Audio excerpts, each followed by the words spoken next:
प्राणमय कोश। तो फाइनली आज हम बात करने वाले हैं प्राणमय कोश पर। लास्ट वीडियो में हमने पंचकोश का एक ब्लूप्रिंट देखा था कि व्हाट एग्जैक्टली इज पंचकोश। तो उसमें से सबसे ज्यादा इंपॉर्टेंट, वैसे तो सारी इंपॉर्टेंट है, इंपॉर्टेंट की भाषा में तो इसे कहा नहीं जा सकता, लेकिन सबसे ज्यादा रहस्यमयी मिस्टिसिज्म जो एग्जिस्ट करता है वो यहीं पर करता है, प्राणमय कोश। मैंने कहा था ना, ये एक ब्रिज है। This is the bridge between your hardware and software. Hardware क्या है? आपका अन्नमय कोश, ये शरीर जो है, ये हड्डियों, मांस और खून का जो शरीर है, ये सॉफ्टवेयर है। और इसके अंदर मनोमय कोश, विज्ञानमय कोश और आनंदमय कोश, ये सॉफ्टवेयर है। तो इस हार्डवेयर और सॉफ्टवेयर को कनेक्ट करने वाली जो हमारी लेयर है, सेकंड लेयर प्राणमय कोश, उसे हम डिस्कस करेंगे। इसलिए आज मैंने बात करने के लिए प्राणमय कोश को चुना है और इस पर हमारी काफी लंबी बात रहने वाली है।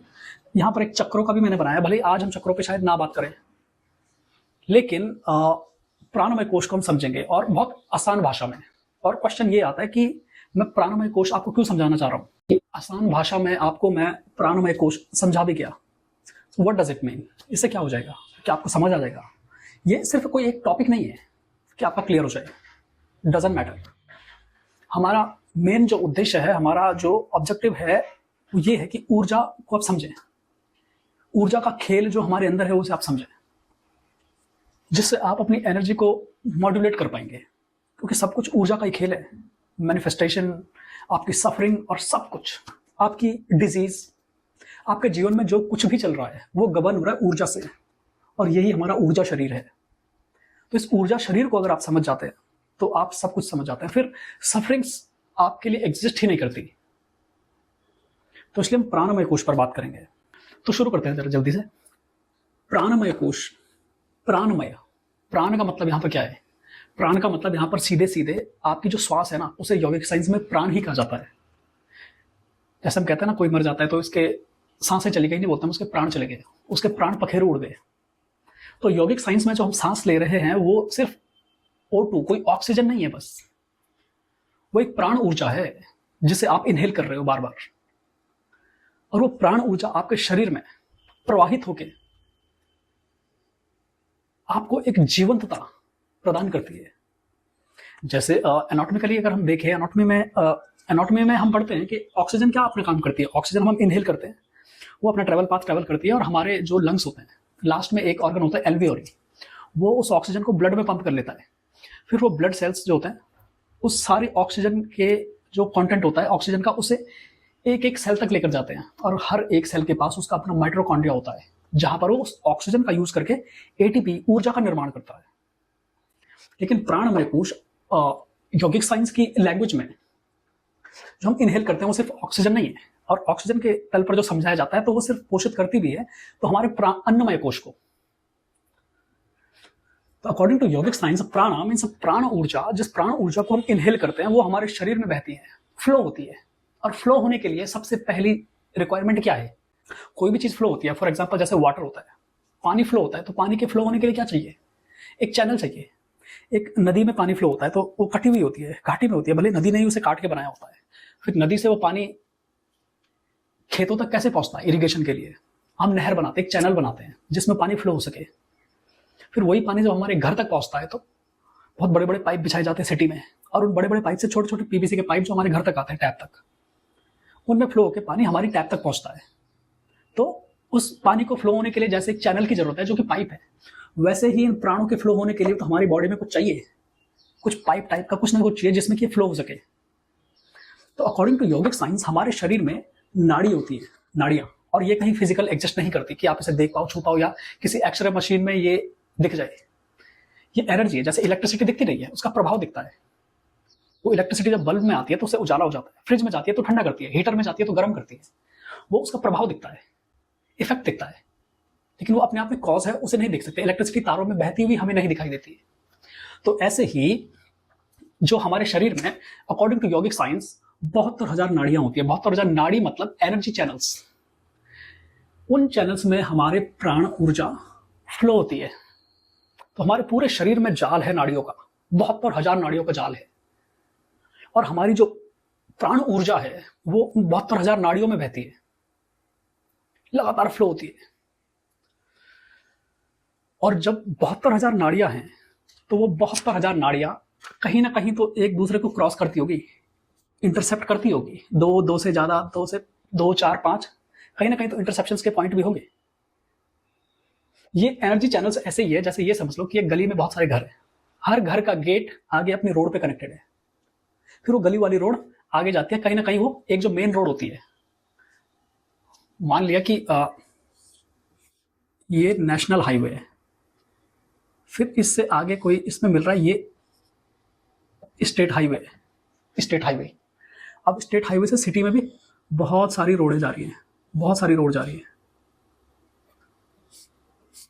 ये सिटी के अंदर, ये सिटी के अंदर की रोड हो गई, सिटी रोड हम इसे कह सकते हैं, सिटी रोड्स। और अब सिटी में भी ये रोडें बहुत आगे जाके कहीं गलियों में जा रही हैं, बहुत सारी गलियां होगी, बहुत सारी गलियों में ये रोडें जा रही होगी, और हर गली में घर होगा, हर घर का गेट रोड से कनेक्टेड है, हर घर का गेट रोड से कनेक्टेड है, जो रोड गली में होती है। फिर गलियों में आपने देखा होगा कहीं पर चौराहा होता है जहाँ पे चार गलियों में मतलब रोड मिलती है, यहाँ से भी रोड आ रही है, यहाँ पे भी रोड आ रही है, तो वहां पर कई बार क्या होता है, थोड़ी बहुत ट्रैफिक हो जाता है, गली में कम होता है लेकिन होता है, कई बार यहाँ से भी गाड़ी आ गई, यहाँ से भी गाड़ी आ गई, यहाँ से भी गाड़ी आ गई, तो वहां पर एक ट्रैफिक का फ्लो बन जाता है। वही जब गलियों की रोड थोड़ी आगे जाती है और मेन कॉलोनी में होता है ना, A block, B block, C block, तो वहां पर भी चौराहा होता है जिसे चौक कहते हैं। अपनी सिटी में होता है ना, एक न एक चौक तो होता ही है, महावीर चौक, बुद्धा चौक, परशुराम चौक, कुछ ना कुछ चौक होगा आपकी सिटी में भी। चौक मतलब जहां पर 3-4 जगह से रोड आकर मिल रही है सिटी के अंदर, तो वहां पर देखो गली में ट्रैफिक थोड़ी कम था, वही जब सिटी के अंदर अलग अलग जगह से 4 रोडें मिलती है तो वहां पर भी ट्रैफिक और ज्यादा हो जाता है, तो वहां पर और बड़ा ट्रैफिक हो जाएगा। फिर वही रोड जब अंदर की सिटी की रोड जब स्टेट हाईवे पे मिलती है, तो स्टेट हाईवे पे भी कहीं ना कहीं अगर चौराहा होगा तो वहां पर भी फिर ट्रैफिक होता है, वहां पर और बड़ा ट्रैफिक होगा। और जहां पर स्टेट हाईवे नेशनल हाईवे पे जाके मिलेगा तो हो सकता है वहां पर भी कहीं ना कहीं ट्रैफिक हो, पर आप कहोगे ट्रैफिक तो नहीं होता है क्योंकि वहां पर फ्लाईओवर्स और रोड बहुत अच्छी बन गई है, तो इसलिए वहां पर ट्रैफिक नहीं होता है। अदरवाइज वहां पर ट्रैफिक होगा। ट्रैफिक मतलब बहुत सारी गाड़ियां एक साथ आ गई। अब रोड पे तो गाड़ी ही चलती है, तो गाड़ियां ही यहाँ पर इकट्ठा हो जाएंगी, कोई हेलीकॉप्टर तो हो नहीं जाएगा क्योंकि रोड पे सिर्फ गाड़ियां चलती है। ऐसे ही हमारे जो एनर्जी चैनल्स है ना, इनमें एनर्जी बहती है, तो जहां पर इंटरसेप्शन का पॉइंट आता है ना, जहां पर चौक आता है, 2 या 2 से ज्यादा नाड़ियां एक दूसरे को इंटरसेप्ट करती है, कहीं पर 6 भी कर सकती है, तो वहां पर बहुत सारी एनर्जी आके इकट्ठा हो जाती है, और इकट्ठा होकर वहां पर एक हिसाब से ट्रैफिक जैम, फॉर एग्जाम्पल एक ट्रैफिक जैम लग जाता है, वहां पर ऊर्जा का वलय बन जाता है, जहां पर वो ऊर्जा खुद को इंटरसेप्ट कर रही होती है, जो कि अलग अलग नाड़ियों के थ्रू जो ऊर्जा बह रही है, वो नाड़ियां जब वो चैनल्स जब एक दूसरे को इंटरसेप्ट करते हैं तो वहां पर एनर्जी का वलय बन जाता है, चक्र बन जाता है। जैसे कि रोडों के फॉर एग्जाम्पल हम देख रहे थे, तो रोड पे इस जाम को हटाने के लिए क्या करता है गवर्नमेंट, क्या करती है कि 2 रोड जा रही है, मान लिया ये हमारा चौराहा है, तो गवर्नमेंट क्या करती है, यहाँ पे इस साइड से एक फ्लाईओवर निकाल लेती है, इधर का ट्रैफिक फ्लाईओवर से निकल जाता है और नीचे वाला ट्रैफिक निकलता रहता है, तो कोई जाम नहीं है। तो जैसे गवर्नमेंट फ्लाईओवर के थ्रू इस ट्रैफिक को क्या कर देती है, बिल्कुल साफ कर लेती है, ट्रैफिक का प्रॉब्लम ही नहीं होता। ऐसे ही जब हम सांसों के थ्रू अपनी सांसों पर रेगुलेट करते हैं, अपनी ब्रीदिंग्स पर रेगुलेशन, एक्सपेंशन मतलब प्राणायाम करते हैं, तो ये ब्लॉकेजेस हमारे हट जाते हैं और ऊर्जा बिल्कुल स्ट्रीमलाइन फ्लो में फ्लो होती है, फिर वहां पर वो वलय नहीं बनता है। जैसे अकॉर्डिंग टू हठ योगा हमारे पास 8 प्राणायाम है, विज्ञान भैरव तंत्र में बहुत सारी श्वास लेने की बहुत सारी विधियां हैं, लगभग 112 के करीब। सांसों पर जब हम काम करते हैं बहुत सारी वेरिएशंस होती है, जब हम काम करते हैं तो हम ऐसे एक फ्लाईओवर बिल्ड कर रहे हैं अपनी नाड़ियों के अंदर, अपने चैनल्स के अंदर, ताकि वो जो ऊर्जा है ना, वो प्राण ऊर्जा है, वो सुचारू रूप से फ्लो हो सके, कहीं ट्रैफिक का जाम ना लगे। समझ रहे हो आप इस बात को? तो ये एनर्जी चैनल्स हमारे शरीर में 72,000 नाड़ियां हैं, 72,000 एनर्जी चैनल्स है, तो कितनी जगह वो एक दूसरे को इंटरसेप्ट कर रही होगी। कहीं पर तो क्या होगा, सिर्फ एक चैनल एक दूसरे को इंटरसेप्ट कर रहा होगा, यहां पर इतनी बड़ी बात नहीं है, लेकिन 72,000 नाड़ी 5-6 फुट के शरीर में है, तो कितनी सारी ऐसी जगह होंगी जहां पर मेजरली नाड़ियां इंटरसेप्ट कर रही होंगी। पता नहीं कितनी, हो सकता है कि 1000 नाड़ियां एक जगह पर इंटरसेप्ट कर रही हो। तो अकॉर्डिंग टू योगिक साइंस, ऋषि मुनियों ने ऐसे जो हमारी बॉडी में मेजर स्पॉट्स ऐसे आइडेंटिफाई करे हैं, वो है टोटल 114, 140। इसमें से भी कहा जाता है कि 2 जो हैं उनको आप रेगुलेट नहीं कर सकते क्योंकि वो आपकी बॉडी से, आपके पंचकोशों से वो बाहर ही है, या फिर आपके अन्नमय कोश और प्राणमय कोश से बाहर है। तो 112 ऐसे चक्र हैं, और उन 112 में से भी 108 बहुत मेजर वो पॉइंट्स हैं जहां पर आपकी एनर्जी इंटरसेप्ट कर रही है, जहां पर ऐसा चौक बना हुआ है, चौक पॉइंट्स जो बने हुए हैं 108। इसलिए हमारी माला में 108 दाने होते हैं, और जगह जहां भी हम अपना गैलेक्टिक रेशियो देखें सन और अर्थ के बीच के डिस्टेंस को उसके डायमीटर से डिवाइड करने से ऑलमोस्ट 108 आता है। 108 का ये बहुत बड़ा जो ये कैलकुलेशन है, ये बहुत बड़ा कनेक्शन है हमारी ऊर्जा के साथ। तो 108 मुख्य बिंदु हैं, मुख्य चक्र है हमारी बॉडी में। चक्र का मतलब, अब बड़ी बात क्या है चक्र की, जब हम बात करते हैं अभी इस पर बात करेंगे, तो 108 पॉइंट ऑफ इंटरसेक्शन है हमारी बॉडी के अंदर, और इन 108 में से मेजर पॉइंट्स जो हैं वो 6 हैं भाई, ये 6 हैं।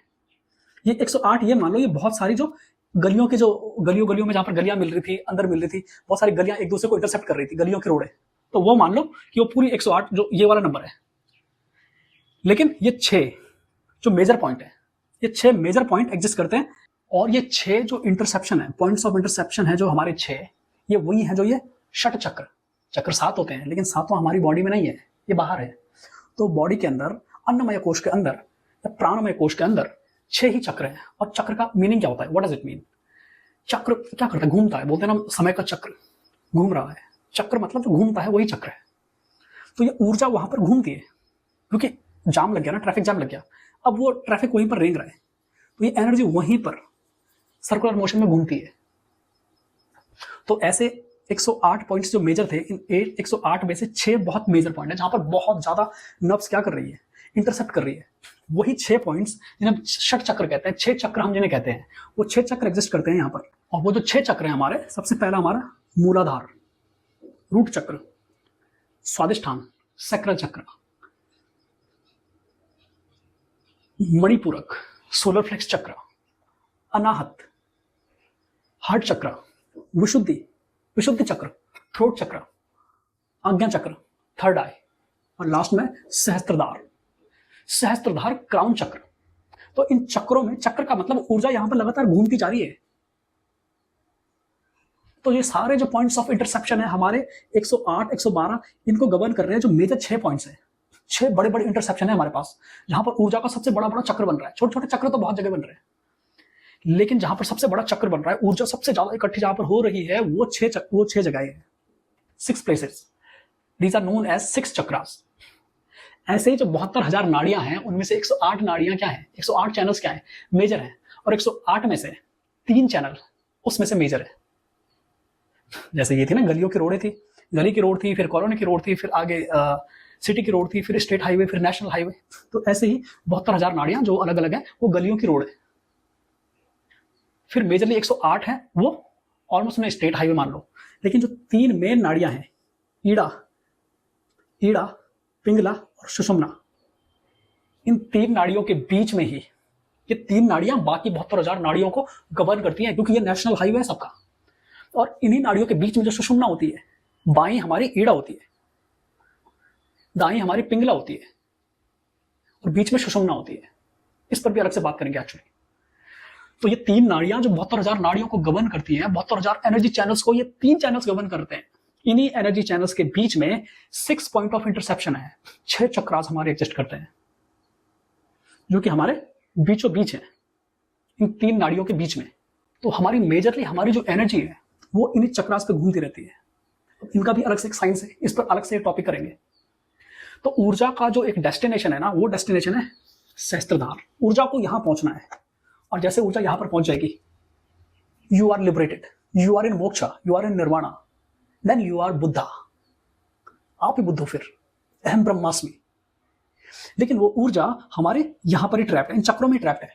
और 95% पीपल, उनकी ऊर्जा तो पहले ही चक्र में ट्रैप्ड होकर रखी हुई है, मूलाधार चक्र में ही ट्रैप्ड है। तो जैसे हमने कहा कि बात हुई थी अभी कि जाम हटाने के लिए चौक पे गवर्नमेंट क्या करती है, फ्लाईओवर बना लेती है। तो ऐसे ही सांसों के प्रवाह से प्राणायाम, प्राणमय कोश के लिए प्राणायाम डिजाइन किया है।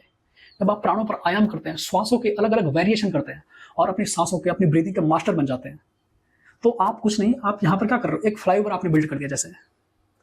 अब वो जब कोई ब्लॉकेज ही नहीं है, इंटरसेप्शन की कोई बात ही नहीं है, तो वो ऊर्जा सीधे सीधे इस बात पर ऊपर जाती रहेगी, फ्लो करती रहेगी। ऊर्ध्वगामी, आपने सुना होगा कि ऊर्जा का ऊर्ध्वगामी हो जाना, अपवर्ड फेसिंग। अब ऊर्जा आपकी ऊपर के लिए बहने लगती है, चक्रों का छेदन करते हुए, क्योंकि अब ये चक्र अवरोध नहीं होता, एज ए अवरोध ये काम नहीं करेंगे। ये चक्र जब आप श्वासों पर काम करोगे, पर एक एडवांस स्टेज में 4 दिन काम करने से नहीं होगा, तो जब आप इस पर काम करते हैं तो ऊर्जा सहज भाव से ऊपर उठने लगती है और सारे 6 चक्रों से क्रॉस करते हुए और सहस्त्रधार में मिल जाती है। यहीं पर कहते हैं कि आत्मा और परमात्मा का मिलन। यहीं पर कहते हैं हम कि इंडिविजुअल कॉन्शियसनेस कॉस्मिक कॉन्शियसनेस के साथ मिल जाती है, मर्ज हो जाती है, और तब एनर्जी का फ्लो एक ही हो जाता है। यही वो स्टेट है जहां पर स्टेटमेंट निकलती है अहम ब्रह्मास्मि तत्त्वम असि। अभी एनर्जी को ऐसे कैसे फ्लो करवाया जाए, इसके लिए योगिक साइंस क्या क्या हमारे पास बोलता है करने के लिए, क्या क्या रास्ते हमारे पास इसके। प्राणायाम पे बात होती है, प्राणायाम से कैसे होगा, क्या होगा, ईड़ा पिंगला सुषुम्ना एक्चुअली है क्या, ये 3 नाड़ियां, ये 3 चैनल्स क्या रिप्रेजेंट करते हैं हमारी बॉडी में। सूर्य नाड़ी, चंद्र नाड़ी आपने सुना होगा, तो इस पर हम अलग से डिस्कस करेंगे। ये आज मैंने सिर्फ आपको एनर्जी चैनल्स का एक रोड मैप बताया कि एनर्जी चैनल्स हमारी बॉडी में कैसे हैं। और ये चक्र हैं, जहां पर भी चक्र है, चक्र मतलब घूमना, तो आपकी ऊर्जा वहां पर घूम रही है क्योंकि इंटरसेप्शन है, वहां पर जाम लगा हुआ है, ट्रैफिक जैम है। और इस ट्रैफिक जैम को हटाने के लिए आपको अपनी श्वासों पर नियंत्रण पाना होगा, आपकी श्वासों को एक्सपेंड करना होगा, आनापानसति योग, अपनी श्वासों को लौट कर देखना होगा, उन्हें गवर्न करना होगा, क्योंकि सारी कुंजी आपकी श्वास में, प्राणमय कोश आपके प्राणों में छुपी हुई है। तो अपने प्राणों का फ्लो, हमारी सांसें जब सम हो जाती है तो ये सारे चक्र जो है, हमारी बॉडी के जितने चक्र हैं, या इन्हें नॉट भी कह सकते हैं, वैसे कहते नहीं है, लेकिन मैं आपको फॉर एग्जांपल बता रहा हूँ, सारे नॉट्स खुल जाते हैं। और जब नॉट्स खुल जाते हैं तो एनर्जी फ्री फ्लो होती है, उसके फ्लो में कहीं कोई ऑब्स्टेकल है ही नहीं। और जब ऑब्स्टेकल कहीं पर नहीं होगा तो आपकी एनर्जी फ्लो होगी, और फ्लो होके जाएगी कहाँ, उसका अल्टीमेट डेस्टिनेशन एक ही है, सहस्त्रार्थ, कॉस्मिक कॉन्शियसनेस। और यहां पर जब आपकी एनर्जी चली जाती है फिर तो बात ही अलग है। लेकिन अगर आप नॉर्मली भी बहुत सारे ब्लॉकेजेस हट जाते हैं, आपकी ऊर्जा के ब्लॉकेजेस हट जाते हैं, तो आपको कोई डिजीज नहीं हो सकती, कोई सफरिंग एग्जिस्ट ही नहीं कर सकती आपके लिए। एक्चुअली अगर आप बहुत ज्यादा परेशान है, बहुत ज्यादा सफरिंग अगर आपकी लाइफ में है, तो आपकी एनर्जी उतनी ज्यादा ब्लॉकेज है, उतनी ज्यादा ब्लॉक्ड एनर्जी है आपकी। एनर्जी पर काम करोगे तो सारी सफरिंग डिजीजेस सारी ऑटोमेटिकली खत्म नहीं होगी, एग्जिस्ट ही नहीं करेगी, एग्जिस्टेंस ही खत्म हो जाएगा सफरिंग का। डिटेल में इस पर बात करेंगे आगे कि कैसे इन ऊर्जाओं पर काम किया जाता है, उस पर हम अलग से लेक्चर रिकॉर्ड करेंगे, जैसा रिस्पॉन्स रहेगा और जैसा टाइमिंग का रहेगा। तो फिर मिलेंगे यार हम इसमें, और कोई क्वेश्चन हो आपका तो जरूर पूछें, क्योंकि बहुत सारी चीजें स्किप हो जाती है, क्योंकि मैं अभी वीडियो बना रहा हूँ तो एक ये मोनोलॉग है, मैं ही बोल रहा हूँ यहाँ से, सामने से कोई क्वेश्चन नहीं है। लेकिन जैसे एक क्वेश्चन आता है तो एक्सप्लेनेशन और ज़्यादा डिटेल हो जाती है। फिर बाइलिंगुअल कॉन्वर्सेशन होता है ना, द्विपक्षीय संवाद। तो कोई क्वेश्चन हो जरूर रखें, हो सकता है कि आपका क्वेश्चन जो मैंने अभी बताया है इसी में से बहुत है बताने के लिए, बहुत ज़्यादा आपके क्वेश्चन ही डिसाइड करते हैं डिस्कशन को। तो आपका कोई क्वेश्चन हो तो जरूर कमेंट में जरूर रखना, इसी को नए सिरे से समझाऊंगा और आप कहोगे यार ये तो बिल्कुल नई चीज़ बता दी, एक नई डायमेंशन खोल दी। हर एक क्वेश्चन एक नई डायमेंशन खोलेगा, और उस डायमेंशन को खोलने के लिए मुझे आपके क्वेश्चन चाहिए। तो अगर कोई क्वेश्चन हो तो बेझिझक आप जरूर पूछना। ओके, कमेंट डाउन बिलो, तुम्हारा डिस्कशन बहुत प्रोडक्टिव जाएगा। एक मोनोलॉग था तो इसमें मुझे नहीं लगता, मोनोलॉग में नहीं हो पाती, इतनी चीज़ें कवर नहीं हो पाती हैं। जब भी मैं बैचेस पढ़ाता हूँ तो वहाँ पर भी अगर कोई बैच ऐसा है जहाँ से कोई क्वेश्चन ही नहीं आ रहा तो उतना मजा नहीं आता, उतना एलोबरेट नहीं हो पाता टॉपिक। लेकिन अगर क्वेश्चन आ रहा है, हो सकता है आपको लगे मेरा क्वेश्चन बहुत सिली है, बहुत नॉर्मल है, लेकिन आप जरूर पूछें। That's why we can elaborate this topic और ज़्यादा डेप्थ में हम इस टॉपिक को खोल पाएंगे आपके क्वेश्चंस के साथ। So I will wait for your questions. Thank you very much.